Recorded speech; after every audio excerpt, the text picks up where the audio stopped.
So the day has come where boxing has officially died. Jake Paul has been ranked in the WBA rankings in Cruiserweight. What has this sport come to? The absolute state of boxing right now is beyond a shame to see. Honestly, I'm so disappointed. I'm so disappointed that this has happened.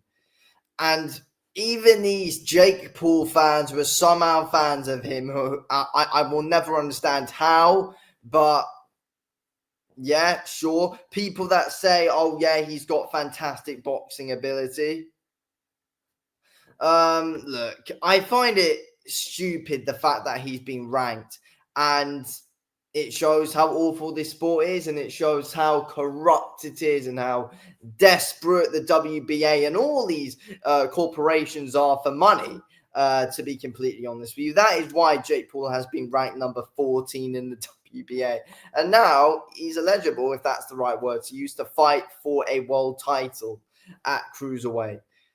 Yeah, it's a sad day. It's a sad day for boxing, to be honest with you. It really does put the nail in the coffin, to be honest with you. It's a really sad day for boxing, a really dark day, if we're being real. The fact that Jake Paul, out of all people, who's literally lost to Tommy Fury at that level right now, and Tommy Fury's not even area level here in the UK. And Jake Paul has been ranked in the bloody world rankings. This is where world-class fighters get ranked. And Jake Paul is up there. I mean, look, the thing is, though, Cruiserweight is an absolutely shocking division right now in boxing. You know, it's an absolutely shocking division. So, to be fair, this is one of the only divisions where there are not many world-class and elite fighters in the division.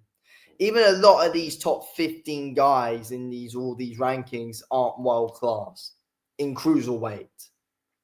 Most other weight classes, yeah, all the guys ranked are world-class and elite fighters. But Cruiserweight's a mess of a division. And I mean, all that we've really got in the divisions are the champions.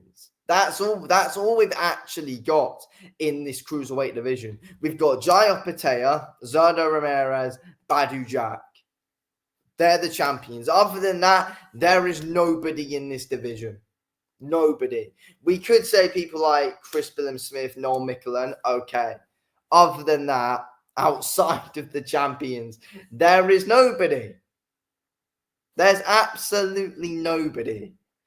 And it's a shame to see. And now, I mean, look, let's be real though. Where's certain people in these rankings anyway? Instead, they put Jake Paul in. Like, when you put Jake Paul in, you know there's an issue with boxing. You know there's an issue with all these corporations and everything that's in boxing right now, such as the WBA. But it also shows us how much of a shambles this Cruiserweight division is as well, and that there's literally nobody there. That is also something. But let's be real though, even the guys who are below Jake Paul, as we know for a fact, would wreck him inside one round. So the guys in like the top 100 would knock Jake Paul out in a round. So like number 100 in the world at Cruiserweight, I know for a fact would knock Jake Paul out in one round, possibly two if we're being generous. But it doesn't end well for Jake Paul at all. At all, it doesn't. He does not have the ability whatsoever to compete with these top 100 guys. No chance. There's no chance in it at all. And he's been ranked at number 14. He's number 8 cruiserweight in the world in America. What has this came to? And it's not even his boxing ability that has got him. It's the money. He hasn't got any boxing ability. That's the big question. Why is he being ranked here? I mean, you've got Craig Parker, who is ranked in number 15. You've got to feel bad. You've got to feel bad. You've got Craig Parker ranked number 15 in the WBA below Jake Paul. Like, based off what, though? I don't get it. You've got to feel bad for him that bloody Jake Paul's there above him. I mean, make that fight an extra weekend. But again, though, Craig Parker doesn't really have the name for it. But again, though, match him up with Jake Paul, and I guarantee you that Craig Parker gets him out of there in a round. I know for a fact he would. Craig Parker would knock Jake Paul out inside a round. And the thing with Craig Parker as well is he is a big hitter. He is a big hitter. Let me double check his box rec just quickly. How many knockouts does he have? Yeah, 20 knockouts out of his 20 wins. As I said, big hitter. Big hitter. You know, obviously, he hasn't really been up against the most experienced guys, Craig Parker, and he hasn't been up against guys with the best of resumes. But he's a guy with ability. He's a guy with power who would spark Jake Paul easily.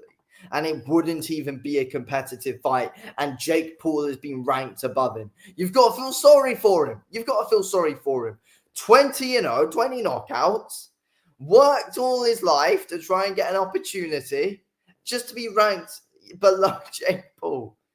Honestly, it's a dark day for boxing. It's a very dark day for boxing. But all you can really do is laugh at it. That's the thing. You've got Vidal Riley ranked number 15 in the WBC. You know, he's miles above Jake Paul ability-wise. Miles above him. Honestly, if Jake Paul's serious, he's got to fight one of these guys. He's got to fight one of these ranked guys. Put him in with Craig Parker next. Make the fight. Just make the fight. He's in the rankings. Vidal Riley's there. Make the fight. I mean, Vidal's got better things to do. Craig Parker's probably got better things to do. But again, he's a guy in the rankings to get out of the way to try and build something up. So why wouldn't a guy like Craig Parker take the fight? Why wouldn't he? Ranked number 15, Paul's number 14.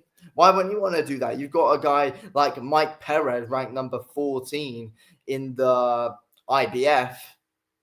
You know, if he wants to try and build his way up the rankings, why doesn't he fight Jake Paul, who's number 14 in the WBA? Why doesn't he make that fight? Again, you know, it's just an easy win for a lot of these guys just to get higher ranked. You know, David Nyka, why can't he take the fight and knock him out in the round just to get higher ranked? You know, Jake Paul somehow number 14, just easy money win. Jack Massey, if he wants to try and get higher ranked, go up against Jake Paul, knock him out, easy win. You know, if Chris Smith just wants to try and hop up the rankings and get himself another position for a title shot, knock out Jake Paul for us. Honestly, it's a joke that this has actually happened, but it's nothing that I wasn't expecting. Well, because I heard of it, of course, that it was going to happen. Obviously, should it happen? Bloody hell no. But it's happened. We got to roll with it. And hopefully he actually fights one of the guys in the rankings instead of fighting like Gervonta Davis, who's only 65 pounds below him in weight. Oh, he's only 65 pounds below him. It's pathetic, honestly.